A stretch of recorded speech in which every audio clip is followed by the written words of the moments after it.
Greetings, Dr. Anas. We're from Group 6, and today we'll be presenting about ABC application in service industry.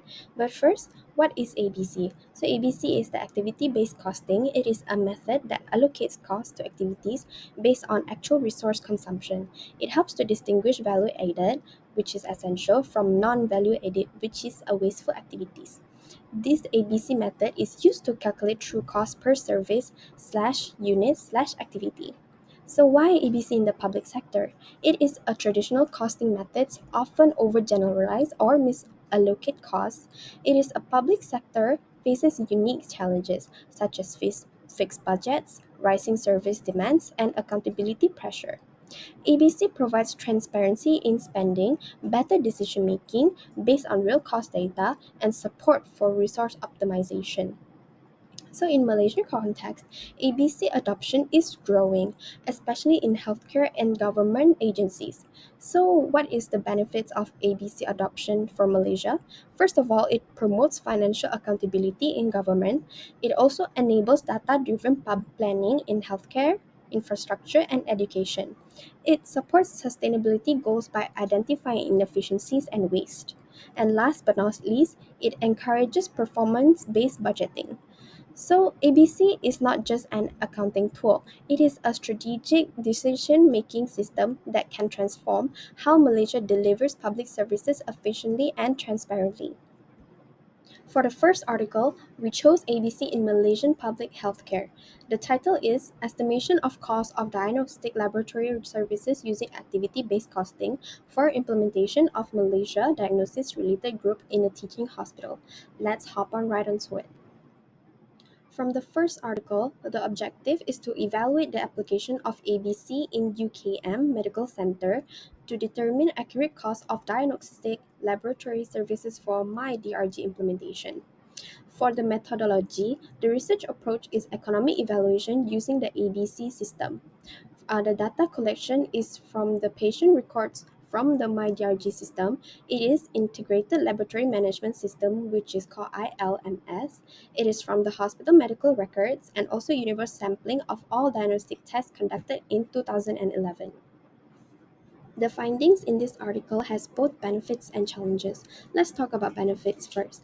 So for the benefits, it provided accurate cost data for 242 diagnostic services.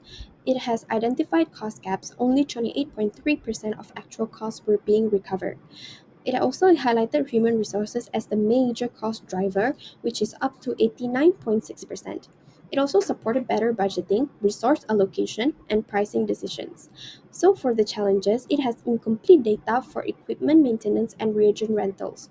ABC was a new approach at UKMMC, so the unfamiliarity created implementation difficulties.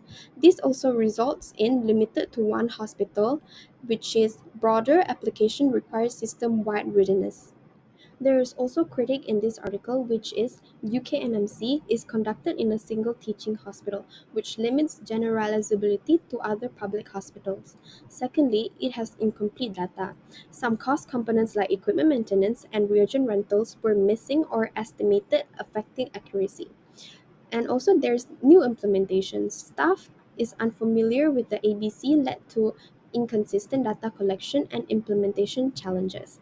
Next, there's also resource intensive. ABC required manual tracking and was time consuming without digital tools. Last but not least, there's also operational resistance. Some resistance from staff due to increased workload and lack of awareness of ABC benefits. So, for the relevance to Malaysia, it shows that ABC is feasible and highly beneficial for Malaysian public hospitals as I presented, UKMMC. It demonstrates how ABC can expose underpricing and guide better budgeting. It also supports Ministry of Health reforms in adopting cost-based DRG systems. And last but not least, it emphasizes the need for training, better data systems, and phased implementations of ABC nationwide. Assalamualaikum and good day everyone. My name is Momara Israhimi and my metric number is 303366. Today I will be presenting a review of a journal article about activity-based costing or ABC and how it applies to the service sector, particularly in the telecommunications industry. Now, as we know, In service-based sectors like telecommunications, it can be quite challenging to trace operating costs because many of them aren't directly linked to a physical product. This is where ABC comes in. ABC is a costing method that assigns costs based on the actual activities that use up the resources. It gives a clearer picture of where money is being spent and, more importantly, where it might be wasted. The article I review is titled Implementation of Activity-Based Costing in the Telecommunications Sector, which is published in 2018. It was written by Ahmed Abdullah Saad Al-Dubaybi, Ibrahim Kamal Abdul Rahman, and Muhammad Nizar Hanif.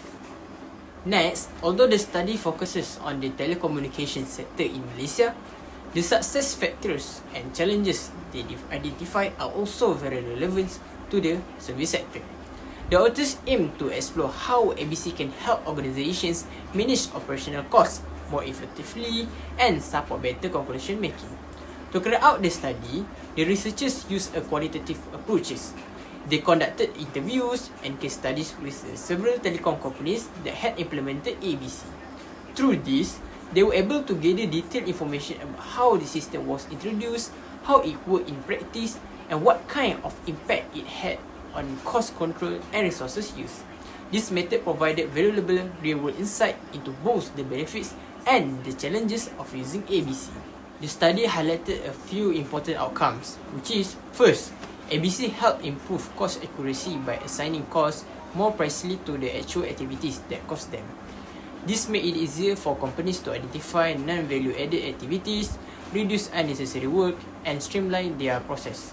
Secondly, it helped managers make better decisions. By showing which services or activities were more costly or inefficient, they could decide where to cut back or where to invest more. And thirdly, ABC can increase operational efficiency. For example, in telecom companies, processes like customer service, network maintenance, or billing often involve many departments. With ABC, they could trade with parts where using up too many resources or repeating the same work. This helped them simplify workflows, reduce waste, and deliver service more effectively. But of course, the implementation wasn't without challenges. The study noted issues like staff resistance, lack of proper training, and the high initial cost of setting up ABC. These factors made it harder for companies to fully benefit from the system. Now, in terms of critique, while the article provided useful insights, it is also important to note that the study only focuses on one industry, which is telecommunications. This limits how much we can apply the findings to other sectors like healthcare or education. Also, the study doesn't include quantitative data like exact figures on cost, saving, or performance improvements, which will have made the conclusions more stronger. Even so, the article is still very relevant to the Malaysian service sector. Our service agency often deal with tight budgets, inefficient system, and a lack of cost transparency. If public service like hospitals, local governments, or ministries adopted ABC, I'm sure that they could get a clearer view of their actual costs, which make better plans and use public funds more wisely. It could also help build more trust and accountability.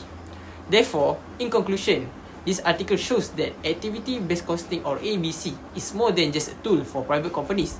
It has the potential to improve cost control, transparency, and service delivery in the service sector as well. With proper planning, I'm sure that ABC could help the government agency in Malaysia become more efficient, transparent, and accountability. I think that's all from me. Thank you for listening to my presentation.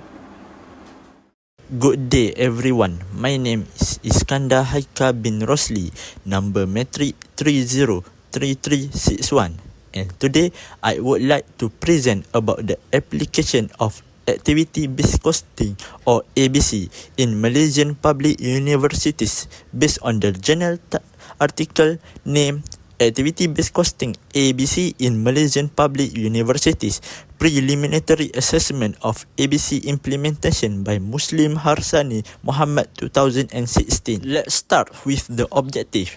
The study had two main goals. First, to assess whether ABC could be realistically implemented in Malaysian public universities, and the second, to identify its key benefits and the challenges that might be faced. In simple terms, the study wanted to see if ABC could work effectively and what it could improve or disrupt. Next is the methodology. The study used a qualitative method. This includes structured interviews with finance officials who are directly involved in budgeting and a review of official documents from selected universities. These methods help the researcher understand both the technical and practical side of ABC implementation. Now, let's go through the findings. First, ABC exposed major discrepancies between actual activity costs and those estimated using traditional methods. This means traditional budgets were often inaccurate. Second, ABC improved transparency. Departments could now trace exactly where funds were going. This creates a more accurate and reliable budgeting process.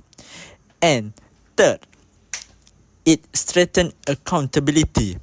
It is because ABC identified specific costs derived. Each department became more aware and responsible for its own expenditure. Despite these benefits, several challenges arose. First, staff lacked sufficient knowledge of ABC, making training is a necessity.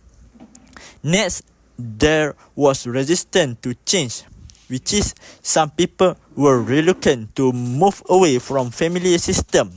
And finally, many universities didn't have the technological infrastructure needed to support ABC data requirements. In terms of critics, the study's findings were based on qualitative insight, which are useful but not definitive. The author recommends follow-up research using quantitative data to strengthen the conclusion.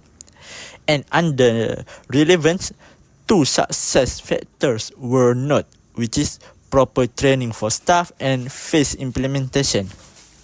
Training ensures staff understand and apply ABC correctly, while phased implementation allows for smoother adjustment. In conclusion, although challenges exist, the study suggests that with careful planning and support, ABC can bring real improvement in transparency and accountability to public universities. I think that's all from me. Thank you. Assalamualaikum and greetings. I am Putra Karen bin Kamar Majif, metric number 303264, and my presentation part is based on a journal article titled The Implementation of Activity-Based Costing in the Accountants General Departments of Malaysia. It was written by Ainul Basira and her colleagues back then in 2018. So, ABC or Activity-Based Costing, what is it? ABC is known for its ability to allocate costs more accurately by linking overheads to the actual activities performed. In public sector environments like AGD, this is essential for transparent budgeting, efficient resource use, and better financial decision making. The objective was to examine how ABC was implemented in AGD, the critical success factors in that process, and whether the system was used effectively afterwards. Next, methodology and findings. The study used a qualitative case study approach for your information. Researchers interviewed AGD officers, distributed surveys, and examined relevant costing documents. ABC was introduced in AGD as part of broader public financial reform influenced by new public management principles which aim to bring private sector efficiency into the government sector. One of the most important findings was that the technical design stage, such as defining activities and choosing appropriate cost drivers, this plays a huge role in system success. However, after the implementations, the data produced by ABC was often not used in daily decisions or even internal evaluations. Why? Because there was resistance from staff and training was not very consistent. This shows a gap between system implementation and practical usage, a very common challenge in the public sector. So, for the critique, relevance and conclusions, I could say that the article has strong relevance for these assignments. It provides a local Malaysian example with real, practical insight which meets the requirement to use journal articles with a national context. Its strengths include a grounded look into ABC implementations using rich qualitative data. However, its focus only one department limits how much we can apply the findings elsewhere. And also, it didn't compare ABC with traditional costing in terms of financial performance or efficiency gains. Behavioral and cultural issues such as resistance to change were mentioned but not deeply analysed. Still, this study is valuable because it highlights a common gap in public financial management. Even when the systems itself like ABC are implemented, they often fail to bring change because the data is not used effectively. So, in conclusion, I could say that ABC can work in the public sector, but only if the organisation is ready to act on the insights it provides. Thank you very much. Assalamualaikum and good morning everyone. My name is Amirul Husaini bin Rosali, number metric 303325. Okay, today I'm presenting a journal article titled Development of a New Costing Structure in Product and Service Operation Using Time-Driven Activity-Based Costing by Sri Nur Arina Muhammad Zaini and Muhammad Yazid Abu, published in 2022 in the Journal of Technology and Operation Management. Okay, the main objective of the study was to apply time-driven activity-based costing, or it's called TDABC, to improve cost accuracy and identify unused capacity in two Malaysian public sector settings, which is called a palm oil plantation and a public university. The goal was to develop a better costing system for managing public resources more efficiently. Okay, let's move on to the next topic, which is methodology. The methodology used was a case study approach. The researchers collect data from site visit, staff interview, and reviewing process documentation. Then they follow 4 main steps, which is first, they identify the resources and activities involved. Second, they estimate the time required for each activity. Third, they calculate the capacity cost rate. And finally, they apply the TDABC model to the data. And the findings were clear. TDABC gave more accurate cost estimates than traditional methods. It helped identify inefficiencies like underused equipment and idle staff times. It also improved transparency in budgeting and support better decision making for public manager, which is not everyone get that. Now, let's move on to the critique. The strength of the article include the use of real Malaysian public sector data, which makes it very relevant to our assignment. TDABC is also simpler and more flexible than traditional ABC, and it clearly exposed where time and resources are being wasted. However, there are few weaknesses. The study only looked at 2 organizations, which limits how widely the finding can be applied. Also, one of the case, library, is related to the education sector, which may slightly conflict with our recruitment to avoid university-based example. Lastly, the method depends a lot on accurate time estimates, which can sometimes be hard to determine objectively. In terms of relevance, this article is highly useful for showing how ABC methods, especially TDABC, can improve public sector efficiency in Malaysia. It proved that ABC isn't just for accounting or telecom. It can be applied to agriculture, service and beyond. This supports better budgeting, transparency and cost management in the government sector. In conclusion, this study is a great example of ABC application in the Malaysian public sector and fit perfectly with our assigned topic. That's all for me. I'm Husaini. Thank you.